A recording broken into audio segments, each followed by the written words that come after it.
School TV Le Mag, c'est reparti pour un nouveau numéro. Vous le savez, une demi-heure sur la scolarité de vos enfants avec à chaque fois une thématique forte, qu'elle soit régionale, locale, nationale. Aujourd'hui avec Adrien Fontenot. Salut Adrien. Salut Patrice. Tout va bien? Ça va et toi? Jusqu'ici tout va bien. C'est parti pour le sommaire de cette nouvelle émission Gros Plan. Aujourd'hui sur le projet Convoi 77, une association qui milite et qui s'emploie pour enseigner autrement la Shoah, une démarche éducative original et pour le moins efficace. Vous le verrez dans un instant. En France, un élève sur 5 âgé de 18 à 24 ans n'a jamais entendu parler de la Shoah. Comment expliquer de tels chiffres? Dans quelle mesure l'éducation à l'école peut-elle, oui ou non, lutter efficacement contre l'antisémitisme? Élément de réponse dans ce mag. Et puis de l'émotion et aussi beaucoup de fierté.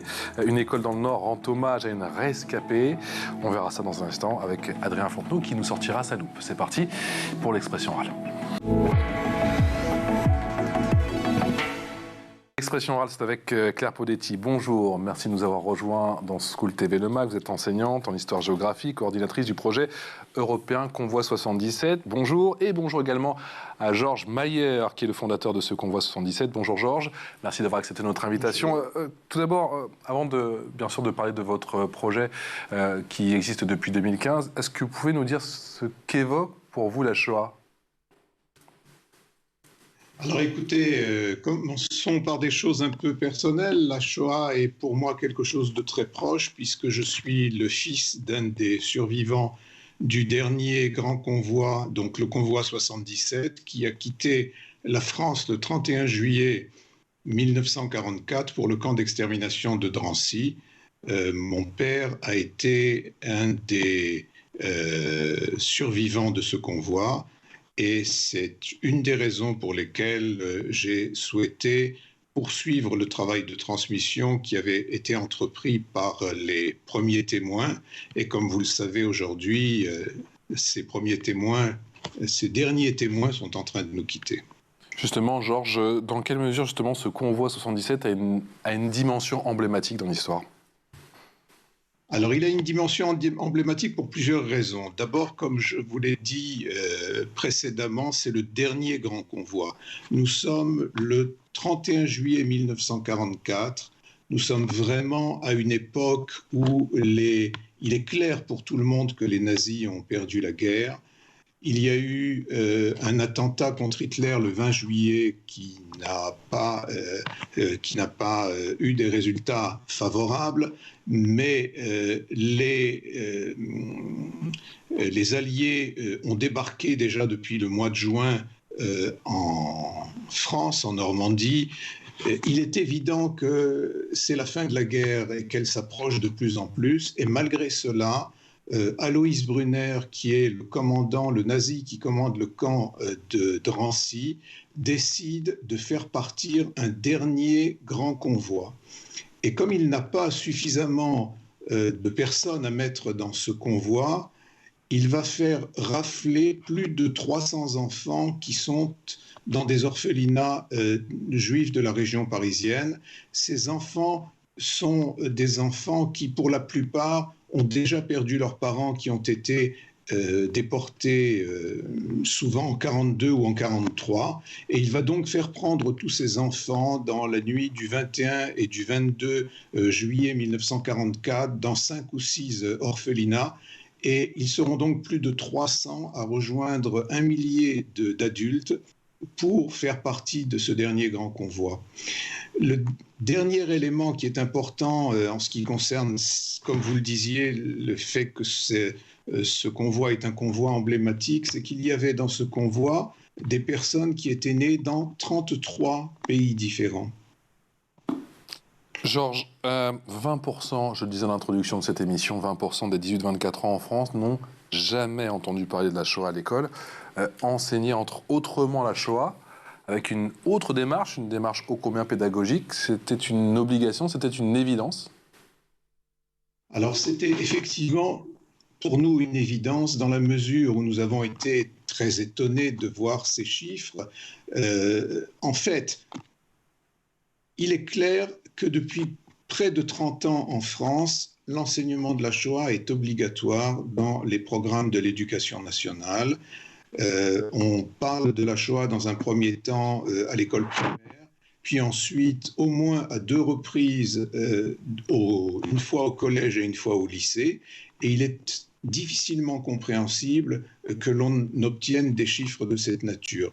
Cela met en évidence une difficulté ou des difficultés qui sont certainement liées avec le problème que pose l'enseignement de la Shoah à l'école, compte tenu du contenu qui est complexe à aborder avec des enfants, quel que soit leur âge, mais peut-être aussi il faut prendre en considération la démarche, qui est une démarche qui traditionnellement, dans le cadre d'un cours frontal, va, dans un laps de temps très court, essayer de faire comprendre quelque chose qui est totalement inimaginable. Et c'est donc pour essayer d'apporter notre contribution à cette problématique très complexe que nous avons essayé de proposer en fait une démarche complémentaire et alternative à la transmission de la Shoah telle qu'elle se fait aujourd'hui à l'école. On va justement parler de ce projet, de cette démarche que vous avez initiée avec Claire. Claire Podetti, vous êtes enseignante en histoire-géographie, coordinatrice de ce projet Convoi 77, ce projet international, effectivement. Comment pourriez-vous justement définir cette démarche et qu'est-ce qu'elle a de si singulière ? Alors, elle est d'abord complémentaire du cours d'histoire, c'est-à-dire qu'on ne peut pas participer à ce projet si derrière il n'y a pas eu un enseignement en histoire. Mais par contre, ce qu'elle apporte et ce en quoi elle est singulière, c'est qu'elle permet aux élèves de travailler avec, j'ai envie de dire, les outils de l'historien. C'est-à-dire quand un professeur se lance dans le projet, pour écrire la biographie d'un déporté, on lui donne des archives qui vont permettre justement de savoir qui était cette personne, où elle a habité, et d'écrire en fait. Donc d'écrire aussi un récit historique. C'est-à-dire qu'au-delà du fait de travailler sur des archives, qui sont des preuves, et ça aussi c'est important, c'est-à-dire que ça permet d'aller au-delà, hein, de dépasser simplement le fait d'écrire une biographie, mais de montrer qu'un historien s'appuie sur des preuves, et quand il ne sait pas, il dit qu'il ne sait pas, qu'il n'a pas de réponse. Et donc en ça, c'est extrêmement singulier. Et tous les élèves, moi, que j'ai eus et qui ont travaillé sur ces archives disent l'intérêt et puis le fait de pouvoir justement approcher les personnes. Et c'est peut-être la deuxième singularité, c'est-à-dire qu'au-delà de donner des chiffres, oui, on peut parler de millions de morts. En même temps, même pour nous, ça n'évoque rien.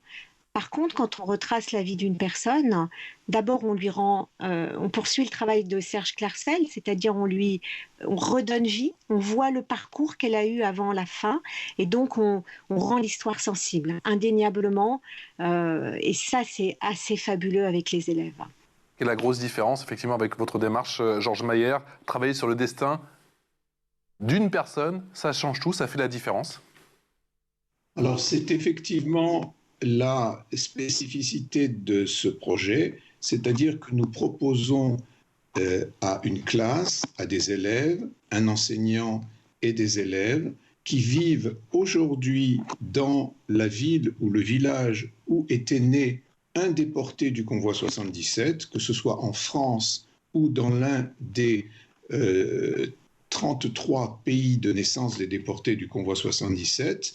Nous proposons donc à cette classe de prendre la responsabilité d'écrire l'histoire, de reconstituer la biographie de cette personne en prenant en considération les archives que nous mettons à leur disposition, mais aussi en allant sur place, dans leur ville, dans leur village, rechercher les traces quand elles existent, mais si elles n'existent pas, cela a aussi une signification, de la personne sur laquelle portent leur travail.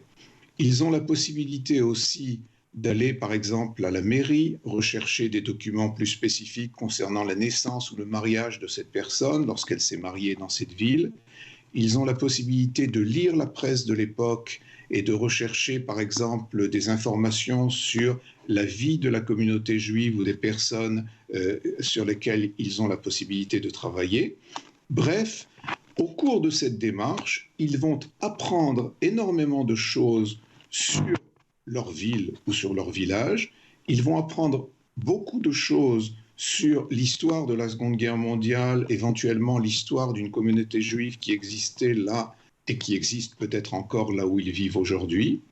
Et ils feront tout cela en menant une véritable enquête, une véritable investigation historique dans laquelle ils prendront à la fois du plaisir et de l'intérêt.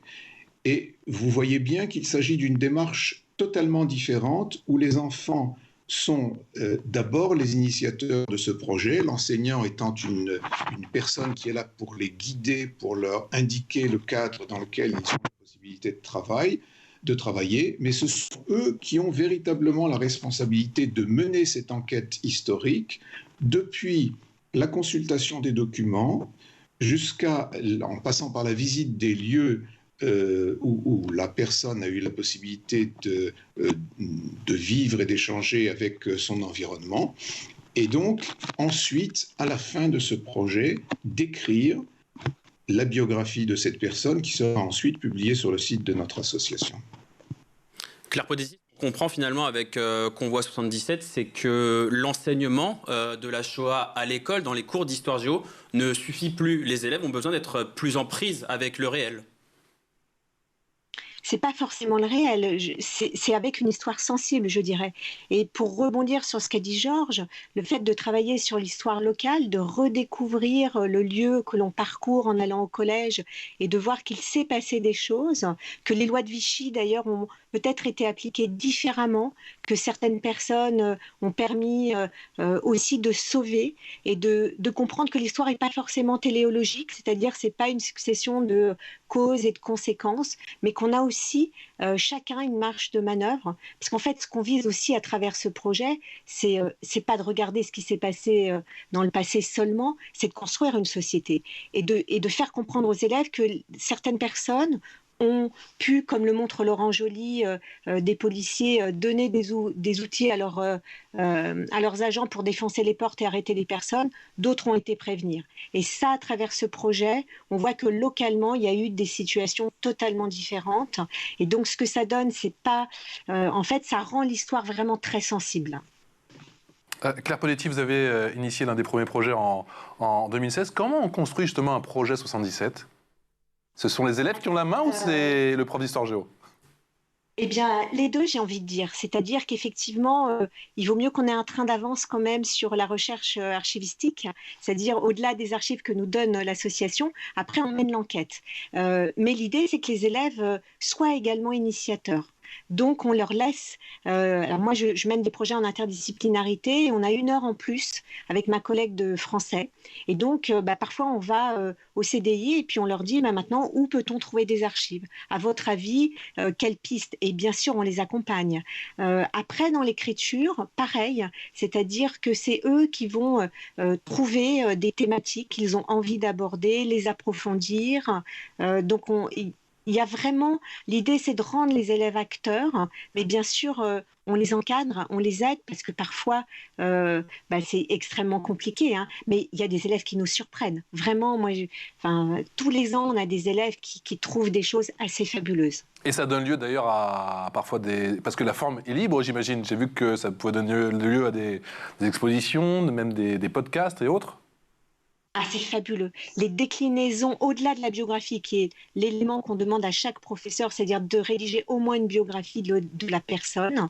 Après, tout est possible. C'est au collège de Delémont en Suisse, le nom d'une rue. Le maire a voulu donner le nom d'une rue en apprenant le projet. C'est un podcast d'un collègue de Caen, d'élèves de lycée professionnel, pour qui c'était un peu compliqué d'écrire. Donc, ils ont filmé également toutes leurs enquêtes. Ce sont des bandes dessinées, des pavés de mémoire également. Bref, on a autant de possibilités que de profs et d'élèves qui imaginent des déclinaisons, et ça, c'est magnifique. Georges Mayer, chaque année, les élèves arrivent à vous surprendre, quels que soient les pays d'ailleurs ?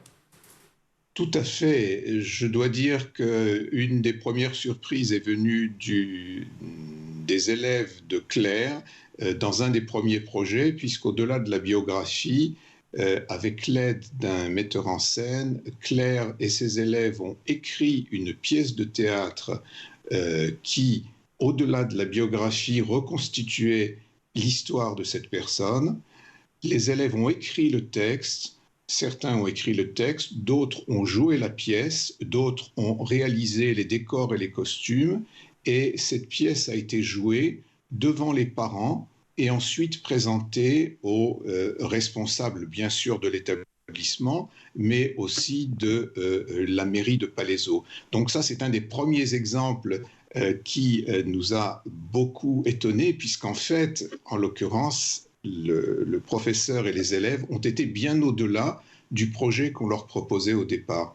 Mais il y a aussi d'autres démarches qui sont tout à fait étonnantes.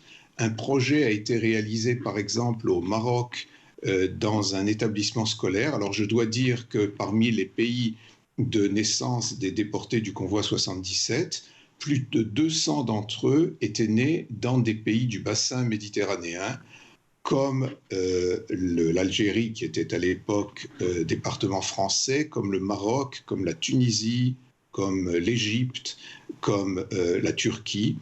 Et dans chacun de ces pays, nous essayons de mettre en œuvre aussi notre démarche, avec, je dois dire, un certain succès. Et comme je le disais à l'instant, par exemple au Maroc, les élèves ont décidé de faire, en plus de la biographie, un film qui présentait l'ensemble de leur démarche, où ils ont pu reconstituer la façon dont ils ont travaillé pour présenter ensuite à leurs parents, ainsi qu'aux responsables d'autres établissements, la démarche qu'ils avaient suivie. La loupe, c'est avec Adrien Fontenot.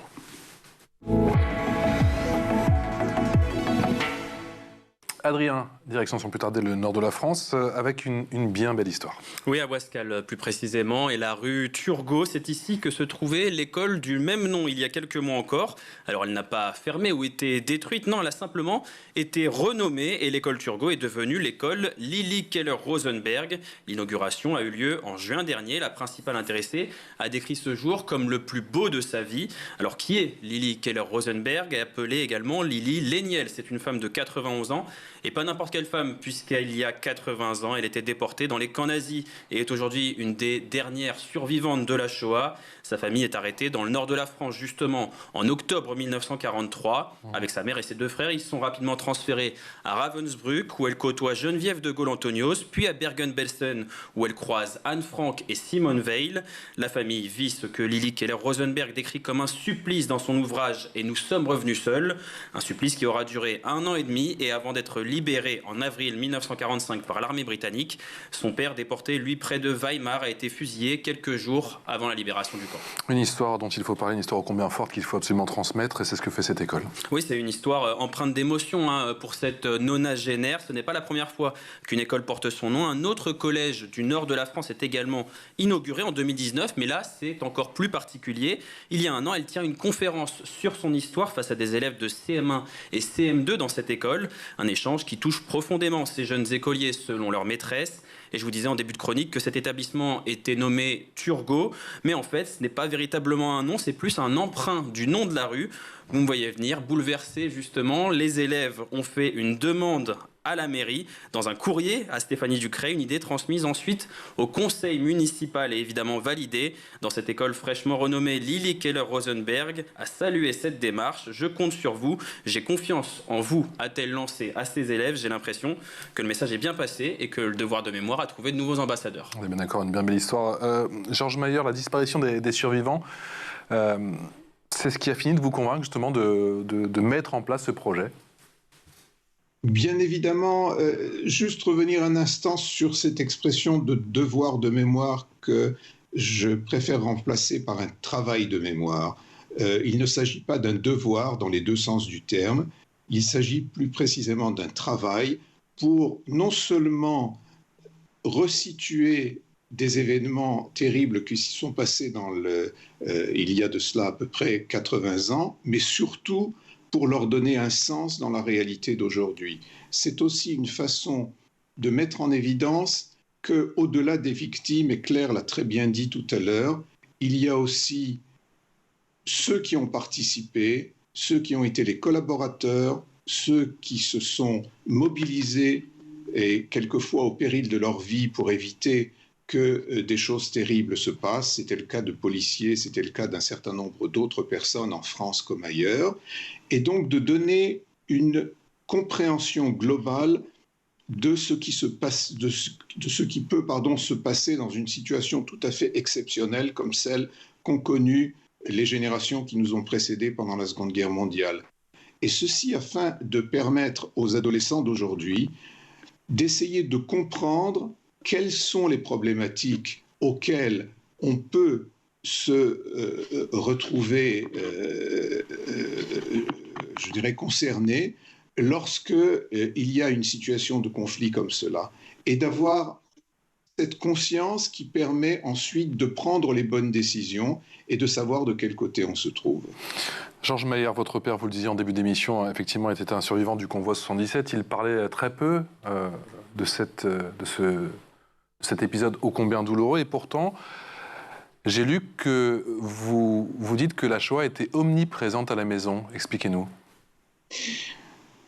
Effectivement, mon père parlait très peu. Il avait fait quelque chose d'assez particulier. Quelques semaines après la libération du camp d'Auschwitz, alors il faut savoir que les déportés, immédiatement après la libération du camp, pour ceux qui étaient encore en vie, étaient dans un état de délabrement physique et terrible, moral aussi bien évidemment. Ils sont restés plusieurs mois encore sur place pour reprendre un petit peu des forces. Pour ceux qui étaient à Auschwitz, c'était donc sous le contrôle des soviétiques qui avaient libéré le camp. Et mon père a fait cette chose tout à fait exceptionnelle. Lorsqu'il a repris suffisamment de force, quelque chose comme 3 semaines après la libération du camp, il a trouvé quelques morceaux de papier, un crayon, et il a commencé à écrire ce qui venait de se passer pendant l'année qu'il avait passée à Auschwitz. Il parlait très peu de son expérience, mais ce document qu'il avait écrit, on peut dire à chaud, à Auschwitz même, était quelque chose qui était présent à la maison. Je dois dire que je n'ai pas pu lire véritablement ce document tant que mon père était encore en vie. Je l'ai véritablement lu après son décès, mais je portais en moi, comme c'est le cas de beaucoup d'enfants de déportés ou beaucoup d'enfants, de personnes ayant vécu des traumatismes très importants, je portais en moi une part de son traumatisme, même si le sujet n'était pas évoqué régulièrement et même très peu évoqué à la maison. Et je pense que c'est quelque chose qui, à un moment donné, lorsque j'ai eu la possibilité de prendre les choses en main, qui m'a permis donc d'envisager la responsabilité qui était la mienne dans la poursuite de la transmission de la mémoire de la Shoah. Claire Poletti, vous nous avez dit que forcément il y a pas mal de profs d'histoire géo qui participent à ce projet. Il y a également des profs de lettres. Il y a d'autres matières ? Bien sûr, il y a également des professeurs documentalistes qui participent, des professeurs d'allemand, de langue, de différentes langues, mais l'idée c'est quand même qu'il y ait aussi un professeur d'histoire qui accompagne le projet. C'est la plus difficile, Claire, en ce qui concerne l'investigation. Ah, complètement. Mais en même temps, c'est fabuleux. Si on propose à n'importe qui de mener une enquête, en fait, on part tous horizons au départ, mais nous aussi. En fait, quand on a le nom de quelqu'un, on regarde sur le site, on voit où il a habité, l'adresse au moment de l'arrestation et l'adresse qu'il donne. Parfois, c'est 3 adresses différentes. Donc, on a parfois là un premier parcours. Souvent, la zone occupée a été quittée, on retrouve des gens dans le sud. Et puis après, on va chercher dans les pages blanches, peut-être pour essayer de retrouver des descendants. On va chercher sur les sites où il y a de la généalogie. On va écrire aux mairies pour avoir des actes de naissance. Puis, parfois, c'est des refus. Et puis, parfois, c'est des recherches qui sont longues. Je me souviens, sur un des déportés, on avait lancé les recherches, il était musicien pendant longtemps, et tout d'un coup, une édition de musique a mis un morceau de musique en ligne et on a eu un tout premier lien. Donc, mais parfois, on est bredouille, et c'est ça aussi la Shoah. c'est cette disparition des traces. Et ça, on le dit aux élèves. C'est-à-dire, c'est pas seulement la disparition des personnes, c'est aussi la disparition de tout ce qui pourrait nous permettre aujourd'hui de reconstituer leur vie. Et pour certaines personnes, on n'a plus que simplement une seule archive, voire même pour certaines, rien. Donc voilà, alors ça dépend des déportés bien sûr. Pour certains déportés survivants, les familles ont complété, donc on a des photos, des archives familiales. Pour d'autres, et parfois quand c'est une famille entière, tout a disparu. Mais c'est aussi important d'évoquer ça avec les élèves. Georges Mayer, il y a ceux qui ne connaissent pas la Shoah, on en a parlé effectivement au début de l'émission, puis il y a ceux qui connaissent cette histoire mais qui la réfutent, ou qui en tout cas réfutent l'ampleur de cet épisode, de cette séquence de la Seconde Guerre mondiale. Est-ce que justement, votre démarche peut amener à changer les choses pour cette catégorie-là ? Bien écoutez, nous espérons effectivement que plutôt que d'essayer, comme ça a été fait pendant très longtemps, et je dirais que grâce au travail des historiens, dans un premier temps grâce au travail qu'a mené Serge Klarsfeld pour reconstituer, en tout cas en ce qui concerne la France, la liste des 76 000 déportés juifs de France. Les preuves et les documents historiques sont là aujourd'hui et personne, je dirais aucune personne de bonne foi n'a la possibilité de les contester. Par contre, ce qu'il manque parfois, c'est d'essayer d'établir un lien de nature plus simple, plus humaine et plus sensible entre cette réalité des faits de la Shoah et ce que vivent les enfants d'aujourd'hui. Et en participant à une démarche comme celle que nous leur proposons, les jeunes ont la possibilité non pas de recevoir directement les réponses aux interrogations qui viennent de la part des gens qui peuvent encore, heureusement ils ne sont pas trop nombreux, même si leur voix se fait beaucoup entendre, de ceux qui contestent la Shoah, mais ils ont la possibilité, je dirais, de retrouver par eux-mêmes des informations qui mettront bien en évidence que c'est totalement absurde de vouloir contester aujourd'hui quelque chose de cette nature. Adrien. Georges Mayer, finalement, c'est peut-être un problème de méthode, si je comprends bien ce que vous dites ? Oui, je pense effectivement qu'il s'agit d'une méthode un petit peu différente. Je ne pense pas que sur un sujet comme celui-là, il est utile aujourd'hui de s'opposer tête contre tête avec les négationnistes. Cela dit, et vous l'avez dit, on l'a vécu dans la réalité, par exemple, des dernières élections présidentielles, il existe encore des gens qui ne contestent pas totalement l'existence de la Shoah, mais qui la minimisent. Ça a existé à plusieurs reprises.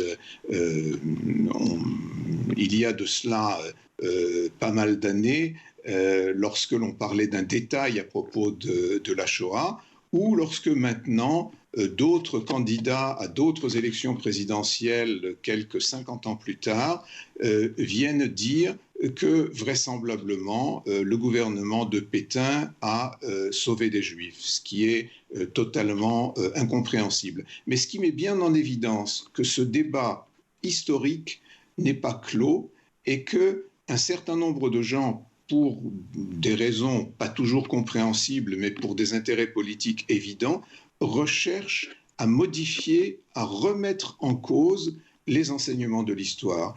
Et un projet comme le nôtre apporte aux enfants des éléments de compréhension qui leur permettront, je l'espère, d'être plus tard, lorsqu'ils vont être eux-mêmes des électeurs, en situation de pouvoir juger de tels propos et de telles situations. Georges Mayer, vous qui avez une vision pour le moins globale, puisque vous l'avez rappelé, vous travaillez avec pas moins de 33 pays avec ce projet européen Convoi 77, plutôt ce projet même international. Comment vous jugez l'état de l'antisémitisme en France ? J'imagine que la lutte contre l'antisémitisme, le levier le plus puissant, ça doit passer par l'école.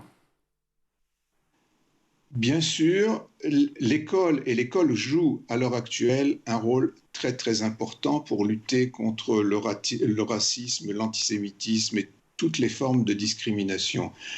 La situation en France est de loin beaucoup plus favorable à ce qu'elle est, par exemple, dans un certain nombre de pays de l'ex-Union soviétique, où, pour un certain nombre d'entre eux, non seulement on enseigne fort peu de choses concernant ce qui s'est passé pendant la Seconde Guerre mondiale, mais des pays qui ont été les collaborateurs des nazis se présentent aujourd'hui comme étant dans une situation tout à fait différente, c'est-à-dire qu'ils se présentent comme étant des gens qui ont eu à souffrir des nazis, ce qui est totalement faux. Alors je ne voudrais pas citer de pays particuliers, mais je pense que les historiens qui nous écoutent et les enseignants d'histoire qui nous écoutent pourront très bien mettre des noms sur mes propos.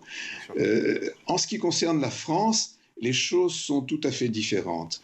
L'enseignement de la Shoah existe à l'école depuis 30 ans. D'une façon générale, si 30% des enfants n'ont jamais entendu parler de la Shoah à l'école, comme l'expriment les sondages que vous avez cités au départ, cela veut dire que quand même 70% des enfants ont entendu parler de la Shoah à l'école. Ce qui veut dire qu'on peut regarder le verre à moitié vide, à moitié plein. Il est souhaitable et il est intéressant de faire en sorte que les 30% qui n'en ont jamais entendu parler puissent à un moment ou à un autre non seulement en entendre parler, mais en entendre parler d'une façon qui leur permettra de se faire une idée claire sur ce qui s'est passé pendant la Seconde Guerre mondiale. Eh bien, merci infiniment à tous les deux. Merci pour cet éclairage. Merci à vous, Claire Poletti. Je vous rappelle, enseignante en histoire-géographie et coordinatrice de ce projet européen Convoi 77 depuis 2016. Et puis Georges Mayer, merci à vous, fondateur du Convoi 77. Je rappelle que vous serez au rendez-vous de l'histoire, à Blois, c'est ça ? Oui. Absolument, nous serons du 4 au 8 octobre au rendez-vous de l'histoire, plus précisément le 7 octobre au matin, où il y aura une table ronde où Claire et moi participerons avec d'autres enseignants, Alexandre Bande et Laurent Joly, historien. Merci infiniment à tous les deux. Le rendez-vous est donc pris le 7 octobre prochain au matin. Soyez présents, ne manquez surtout pas ce rendez-vous. Merci à tous les deux. Merci, un grand merci à toi, Adrien. On se retrouve demain pour un tout nouveau Max sur School TV.